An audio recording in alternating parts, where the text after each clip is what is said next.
आप सभी का हमारे इस चैनल पे स्वागत है।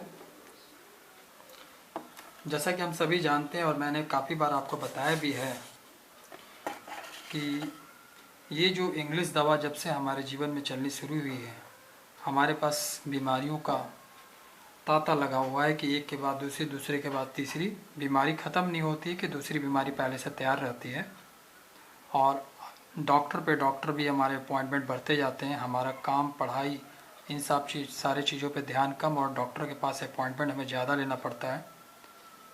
जिस नए डॉक्टर के पास गए तो ब्लड का सैंपल हुआ, फिर इसके बाद जो आपके आगे की प्रक्रिया, कुछ प्रक्रिया भी होती है जैसे कि एक्सरे वगैरह भी कभी कभी करा लेते हैं, और फिर उनकी फ़ीस होती है और मेडिसिन तो आप जानते ही हैं। ये सब सारे चीज़ों में पैसे काफ़ी जाने के बाद भी हमको इंटरनली वो उस तरह का रिलैक्सेशन नहीं मिलता जैसा हम उम्मीद करते हैं। तो यही चीज़ मैं आपको बार बार हर एक अपने जो उपचार होता है उसमें बताता हूँ कि आप आयुर्वेद के शरण में आइए। यहाँ समय थोड़ा ज़्यादा ज़रूर लग सकता है, लेकिन आप अपने शरीर को एक अमृत की तरह शुद्ध बना सकते हैं।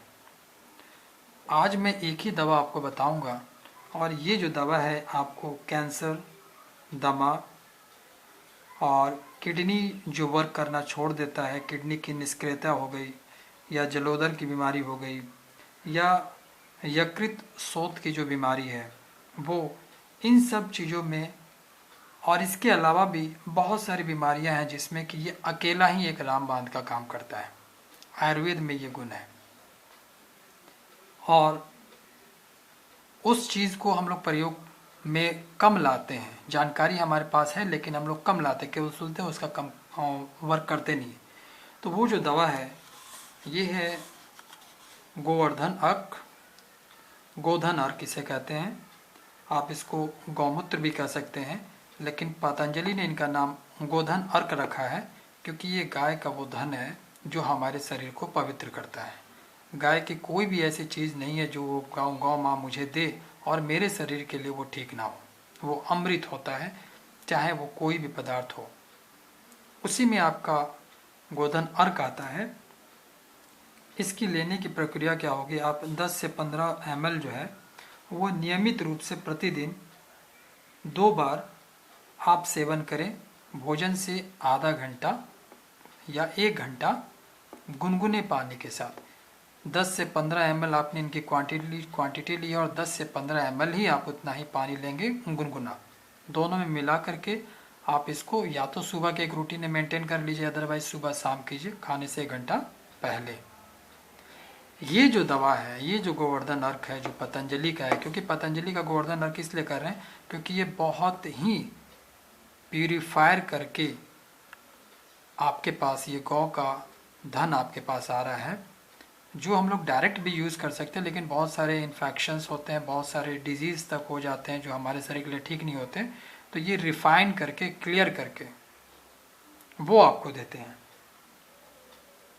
और मैं बताना चाहूँगा आपको कि गोधन अर्क में क्या क्या चीज़ें हैं। इस गोधन अर्क में आपका नाइट्रोजन होता है, फॉस्फेट होता है, कैल्शियम होता है, मैग्नीशियम होता है, यूरिया होता है, यूरिक एसिड होता है, पोटेशियम होता है, सोडियम कार्बोलिक एसिड होता है, लैक्टोज होता है, हार्मोन्स होते हैं। इतने सारे चीज़ आपके केवल एक गोधन अर्क में पाए जाते हैं। और अगर हम ये सब सारे चीज़ जो हमने इसमें पाए हैं किसी और चीज़ में जाएं तो इतने ही सारे अलग अलग जो है जड़ी बूटियाँ और दवा हमें परचेज करनी पड़ेगी। तो अगर हमने अपने जीवन में केवल गोधन अर्क को ही शामिल कर लिया तो मैं तो 100 नहीं कहूँगा, अगर आपके शरीर में 1000 तरह की बीमारियाँ होती हैं, उन सभी के लिए ये एक दीवार बन करके खड़ा रहेगा, जिससे जीवन पर्यंत आपका शरीर जो होगा वो अमृत की तरह शुद्ध होगा, आपका मन पवित्र होगा। क्योंकि बीमारियां रहती हैं तो कितना भी अच्छा मोमेंट हो, चाहे फेस्टिवल हो, हम अंदर से खुश नहीं रह पाते। अगर अंदर से स्वस्थ नहीं है तो बाहर से खुश नहीं रह पाते हैं। तो ये उसके लिए गौ माँ का एक आशीर्वाद समझिए, जिसको पतंजलि ने बहुत ही अच्छा नाम दिया गोधन अर्क। तो इसको अपने जीवन में प्रयोग करें और अपने अपने परिवार को, अपने समाज को, अपने देश को स्वस्थ रखें। शुक्रिया, धन्यवाद।